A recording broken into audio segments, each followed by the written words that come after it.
Multipurpose use में है। ये मैं अब आपको दिखाएंगे। पहले इसकी क्वालिटी देखते हैं कि बनाने की क्वालिटी कैसी है। ठीक है, आप देखोगे कि इसकी फिनिशिंग कितनी है। इसके अंदर खास बात है कि आमतौर पर ये चीज़ें यहाँ बैठी की होती है, जिससे आपका जो डिस्क को अगर आप अंदर में जाना चाहे तो आपको खोल के अंदर कसना पड़ेगा। जैसे आपने सिंगल वाला कोई या खड़ी फसल में करना है तो आपने पूरा साइड में लेके जाना है, तो लेकिन वो इतना की हेल्प आता है। लेकिन इसके लिए आप देखो यहाँ से क्या जो ये पूरा फ्री है, यहाँ से इसको कहीं भी ले जा सकते हैं आप। ठीक है, क्योंकि इसमें 3 फ्रेम का यूज़ किया गया तो अलग तरीके से। और इसका जो अगला सिस्टम पूरा बोल्ट में कसा हुआ है। आमतौर पर ये वेल्डिंग होता है, तो वेल्डिंग की वजह से कभी अपने को यूज़ पर सर्विस की वो भी दिक्कत आती है। और ये फ्रीडम भी हमारे हाथ से चला जाता है कि हम फ्रीडम यूज़ नहीं कर पाते। तो उसका इसकी आप देखोगे मेकिंग और बनाने की क्वालिटी है बहुत शानदार है। सफाई इसकी देखोगे आप, ये नीचे की फिटिंग देखोगे। और सबसे बड़ी बात, अगर आप देखोगे जितनी भी मशीन बनती है उनके अंदर ये ढलाई का लगा होता है। देखिए ढलाई से बना होता है, जिसके अंदर यहाँ से टूटने की शिकायत आती है और तोआ भी टूट जाता है क्योंकि यहाँ से फिटिंग सही नहीं होती। आप देखोगे इसके अंदर हवा में गुजरने की जगह नहीं है, ये हम खुद मैन्युफैक्चरिंग करते हैं और खुद बनाकर इसका लोहे का गया ताकि कभी भी टूटे।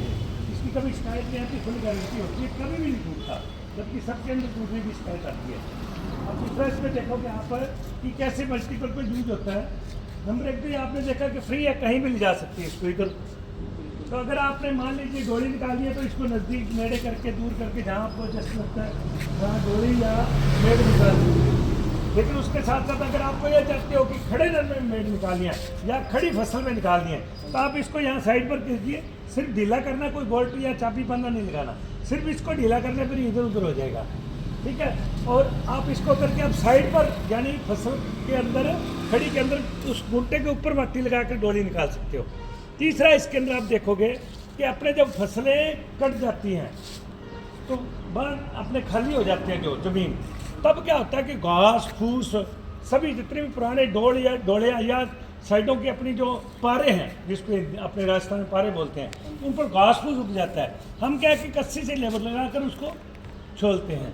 ठीक है, लेकिन यहाँ पर क्या है कि आप इसको लगाएं, यूज़ कीजिए, इसको पूरा साइड पर कर लीजिए और इस वाले को आप 90 डिग्री पर कर लीजिए। कैसे होता है ये देखिए, 360 पर घूमता है।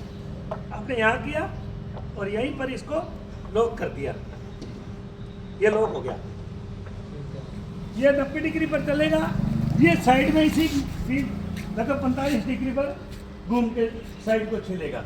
अब ये क्या है कि पूरी जब चलेगा तो पूरी डोलियों को ये छोलता हुआ चलाएगा। ठीक है, अब क्या होगा कि अपने डोली छोड़ दी जाती है तो एक तो डोली कमज़ोर हो जाती है और कई बार पड़ोसी भी कहते हैं कि भाई साहब आपने मेरी तरफ छुल के मेरी तरफ आ रहे हो आप। ठीक है, लेकिन इसमें वो प्रॉब्लम नहीं है कि अपने किसी का नुकसान भी करें। तो क्या होता है कि सभी जगह आपने साइड छोड़ दी, अब वो जो मिट्टी और घास फूस है वो अंदर आ गया। अब उसको अंदर आए घास फूस अगर तो बहुत ज़्यादा आपको लगता है कि कचरा उसमें है तो एक ट्रंगली टाइप आइटम लेकर आप उसको थोड़ा सा कचरा अलग कर दीजिए।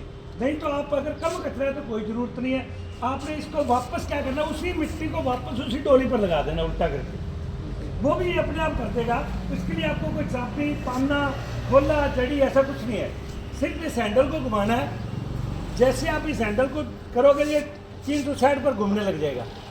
अब इसको आपने क्या करना है, यहाँ पर 45 डिग्री पर सेट करके, ठीक है, और यहीं पर वापस कस देना है। ये लॉक हो गया है। अब क्या करेगा, ये उसी मिट्टी को वापस उठाकर उसी डोली पर वापस उल्टा कर देगा। ठीक है, उल्टा करने के बाद क्या होगा कि एक तो जो घास फूस था वो उल्टा करके दब जाएगा, नई मिट्टी ऊपर आ जाएगी, आपका खेत सुंदर हो जाएगा, बढ़िया हो जाएगा, रिजल्ट बढ़िया आएगा और सुंदर लगेगा।